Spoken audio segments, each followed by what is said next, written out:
મિત્રો, આ વિડીયોમાં આપણે સીટેટ પેપર 1 1થી 5ની જે પરીક્ષા લેવાયેલ હતી તાજેતરમાં, તો એમાં જે પર્યાવરણ વિષય છે તો એમાં પૂછાયેલા કેટલાક પ્રશ્નો છે તો એ આ વિડીયોમાં જોઈશું. તો એક છે કે હાથીઓ વિશે નીચે આપેલા કથનોમાંથી સાચા કયા છે? હાથીઓ વિશે નીચેનામાંથી શું સાચું છે? તો ઓપ્શન એ છે હાથી ઝુંડમાં રહે છે. હાથી છે એ કેવું તો ઝુંડમાં રહે છે. બી છે હાથીઓના એક ઝુંડમાં 20થી 25 હાથણીઓ અને તેમના બચ્ચા હોય છે. હાથીઓનું ઝુંડ હોય તો તેમાં 20થી 25 હાથણીઓ અને તેમના બચ્ચા હોય છે. સી છે નર હાથી ઝુંડમાં 9થી 10 વર્ષની ઉંમર સુધી જ રહે છે. અને ડી છે સૌથી વધુ ઉંમરની હાથણી ઝુંડના બધા જ ફેસલા લે છે. તો સાચું શું થશે? તો જવાબ થશે એ અને ડી.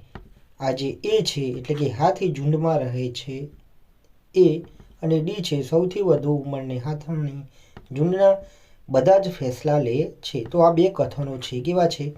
સાચા છે. બીજો પ્રશ્ન છે જંગલ અધિકાર કાનૂન 2007 મુજબ ઓછામાં ઓછા ખાલી જગ્યા સુધી જંગલમાં રહેવાથી ત્યાંના લોકોને જંગલ તથા ત્યાં પેદા થતી ચીજો પર હક મળી જાય છે. તો જંગલ અધિકાર કાનૂન છે 2007 મુજબ ઓછામાં ઓછા કેટલા વર્ષ સુધી જંગલમાં રહેવાથી ત્યાંના જે લોકો છે એમને જંગલ તથા ત્યાંની પેદાશો છે એના પર શું હક મળી જાય છે? તો જવાબ જોઈએ તો વિકલ્પ એ છે 30 વર્ષ, બી છે 35 વર્ષ, સી છે 20 વર્ષ અને ડી છે કેટલા? 25 વર્ષ. તો જવાબ શું આવશે? તો 25 વર્ષ. તો જંગલ અધિકાર કાનૂન 2007 મુજબ ઓછામાં ઓછા 25 વર્ષ સુધી જે છે તો જંગલમાં રહેવાથી ત્યાંના લોકોને જંગલ તથા ત્યાં પેદા થતી જે ચીજો છે એના પર હક મળી જાય છે. ત્રીજો નંબર છે હડપ્પાના લોકો દ્વારા કયું પ્રાણી પાળવામાં આવતું ન હતું? શું? તો હડપ્પાના જે લોકો છે તો એમના દ્વારા કયું પ્રાણી છે તો જે પાળવામાં આવતું ન હતું? ઓપ્શન એ છે ભેંસ, બી છે ઘોડો, સી છે ઘેટાં અને ડી છે બકરી. તો જવાબ શું આવશે? ઘોડો. જવાબ બી ઘોડો આવશે. તો ઘોડો છે એ હડપ્પાના લોકો દ્વારા પાળવામાં આવતું ન હતું. 4 નંબર છે નીચેનામાંથી એક રાજ્ય જણાવો. નીચેનામાંથી એક રાજ્ય જણાવવાનું છે જ્યાં તોરાંગનો અર્થ જંગલ છે. તોરાંગનો અર્થ શું થાય છે? તો જંગલ થાય છે. તો ઓપ્શન એ છે મિઝોરમ, બી છે મેઘાલય, સી છે અસમ અને ડી છે ઝારખંડ. તો જવાબ શું આવશે? ડી ઝારખંડ. શું આવશે? ડી. તો ઝારખંડમાં તોરાંગનો અર્થ શું થાય છે? જંગલ થાય છે. 5 નંબર છે એક પર્યાવરણ અભ્યાસ શિક્ષક. એક પર્યાવરણ અભ્યાસ શિક્ષક એટલે કે પર્યાવરણ અભ્યાસ છે અભ્યાસ કરાવનાર શિક્ષક છે તો એ શિક્ષણ અને અધિગમ, શિક્ષણ અને અધિગમ, અધિગમ એટલે કે અભ્યાસ કૌશલ્યના રૂપમાં વાર્તાઓનો ઉપયોગ કરવા માંગે છે. પર્યાવરણ શિક્ષણના શિક્ષક છે તો એ શિક્ષણ આપવા એટલે કે અભ્યાસ કૌશલ્યના રૂપમાં વાર્તાઓનો ઉપયોગ કરવા માંગે છે. તે માટે નીચેનામાંથી કયું યોગ્ય છે? તો એના માટે શું? તો નીચેનામાંથી કયું જે છે એ યોગ્ય ગણાશે? તો ઓપ્શન એ છે સંદર્ભિત વાર્તાઓ, બી છે લોકકથાઓ, સી છે વિદ્યાર્થીઓ દ્વારા લખાયેલ વાર્તાઓ અને ડી છે આદર્શો પર કેન્દ્રિત વાર્તાઓ. તો શું આવશે જવાબ? તો એ, બી, સી. તો આ એ, બી અને સી એનો જવાબ આવશે. એટલે કે સંદર્ભિત વાર્તાઓ આવશે, લોકકથાઓ આવશે અને વિદ્યાર્થીઓ દ્વારા લખાયેલ વાર્તાઓ. વિદ્યાર્થીઓ દ્વારા જે લખાયેલ વાર્તાઓ છે એ પણ શું આવશે? 6 નંબર છે ચીનુ એ જાણવા માંગે છે કે ચીનુ છે એ જાણવા માંગે છે કે દિવસ રાત કેવી રીતે થાય છે. ચીનુને જાણવું છે કે દિવસ રાત છે તો એ કેવી રીતે થાય છે. ચીનુને આ સમજાવવા માટે ચીનુને તો આ દિવસ રાત થવાની જે પ્રક્રિયા છે તો એ સમજાવવા માટે નીચેનામાંથી કઈ પ્રવિધિ યોગ્ય છે? તો એ છે પાવર પોઈન્ટ પ્રસ્તુતિકરણ, બી છે વાર્તા દ્વારા, સી છે ચિત્રની સાથે વ્યાખ્યા અને ડી છે ક્રિયાશીલ મોડેલ. શું છે ડી? તો ક્રિયાશીલ મોડેલ. તો જવાબ શું આવશે? ક્રિયાશીલ મોડેલ આવશે. શું આવશે મિત્રો? ક્રિયાશીલ મોડેલ આવશે. જેનું છે તો એ દિવસ રાત કેવી રીતે થાય છે તો એને જાણવું છે, તો એને ક્રિયાશીલ મોડેલ દ્વારા એની સમજ છે આપી શકીએ છીએ. 7 નંબર છે, પર્યાવરણ અભ્યાસના શિક્ષક પોતાના વર્ગમાં ચર્ચાનો ઉપયોગ કરે છે. કારણ કે પર્યાવરણ અભ્યાસના શિક્ષક છે તો પોતાના વર્ગમાં ચર્ચા પદ્ધતિ છે. કઈ? તો ચર્ચા પદ્ધતિ છે તો એનો ઉપયોગ કરે છે. કારણ કે તો એ છે ચર્ચા બાળકોમાં સામાજિક આંતરક્રિયા. તો એ બાળકોમાં શાનો? તો સામાજિક આંતરક્રિયાનો વિકાસ કરે છે. ચર્ચા મતલબ કે બાળક એકબીજા સાથે પરામર્શ કરશે તો શું થશે? સામાજિક આંતરક્રિયા થશે, જેનો પછી શું? વિકાસ થશે.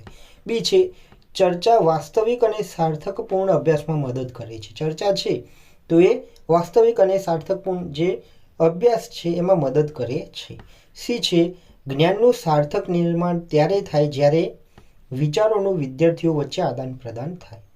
જ્ઞાનનું જે સાર્થક નિર્માણ છે ત્યારે થાય જ્યારે વિચારોનું જે વિદ્યાર્થીઓ વચ્ચે આદાન પ્રદાન થાય. વિચારો છે વિદ્યાર્થીઓના એકબીજાના, તો એમનું શું? એકબીજા વચ્ચે આદાન પ્રદાન થાય. ડી છે ચર્ચા પદ્ધતિ ભાવનાત્મક રીતે સંતુલિત વિદ્યાર્થીઓ માટે વધુ અસરકારક સાબિત થાય છે. તો ચર્ચા પદ્ધતિ છે એ ભાવનાત્મક રીતે સંતુલિત વિદ્યાર્થીઓ માટે વધુ અસરકારક સાબિત થાય છે. તો આ ABCD ઓપ્શનમાંથી કયું આવશે? તો A, B અને C.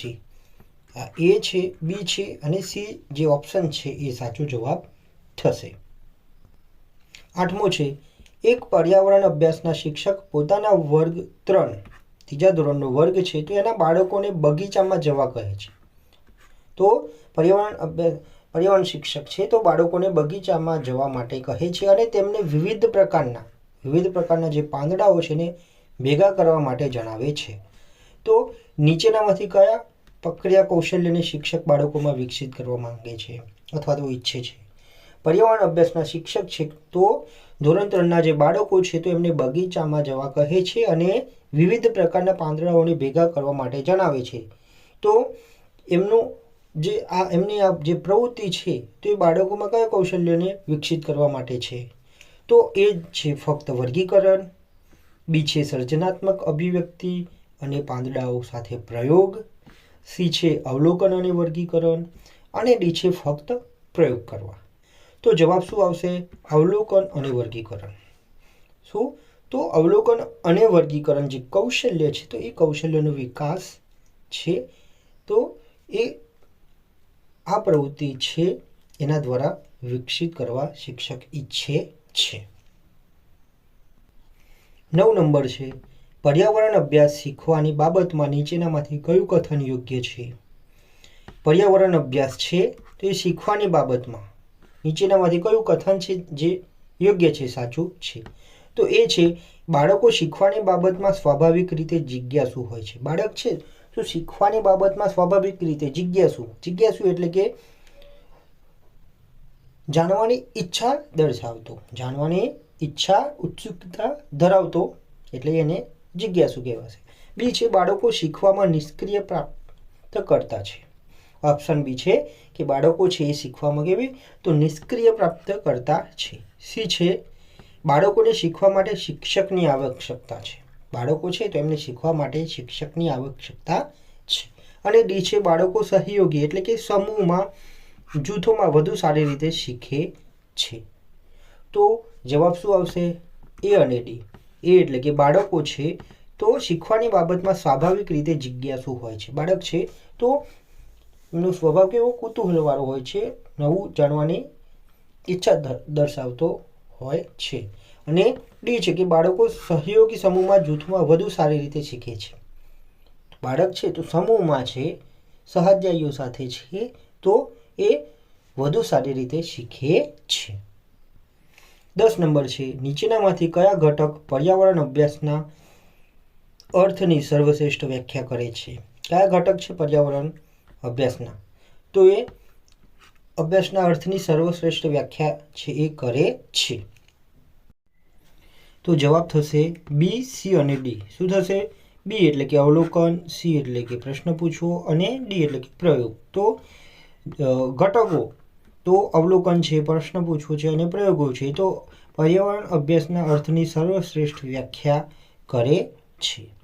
મિત્રો, વિડીયો ગમે હોય તો વિડીયોને અવશ્ય લાઈક કરજો. બેલ આઇકન છે એ દબાવી દેજો. ચેનલ પર નવા હોય તો ચેનલને અવશ્ય સબસ્ક્રાઈબ કરી લેશો.